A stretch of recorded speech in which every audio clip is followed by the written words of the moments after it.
Three, two, one. Taga saan ka ba, Arjon? Taga Bicol po. So, ikaw ay isang single dad. Single dad po. Ibig sabihin nun, wala kang asawa ngayon. Wala po. Bakit? Hiwalay po. Hiwalay po. May matagal na. Mga almost 3 years na po. Sino, ilan ang anak mo? 4 po. Nasa iyo lahat? Opo. Kasi yung misis mo. Nag-OFW po. O tapos, Na sabi niya kung magkakasala ba ako sa'yo, matatanggap mo pa ako uli. Siyempre para sa akin masakit.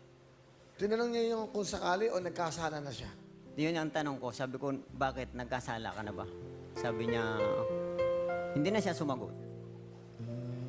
Umamin na siya na may karelasyon na siya. Hanggang sa pag-uwi rito, sinama sa bahay. Ha? Ano? Sila nga pa sa bahay niyo? Opo. Pilipino? Pero nagpaalam po siya sa akin na baka pwedeng isama ko dyan. Kasi nga, hihiramin daw yung bunso namin.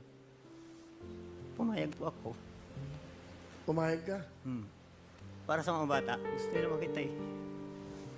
Gusto nila makita yung, anak ko. Pumayag ka? Wala naman akong magawa.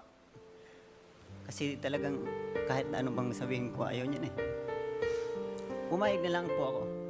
So nakita mo yung lalaki? Opo, pinapasok ko po sa bahay. Siya.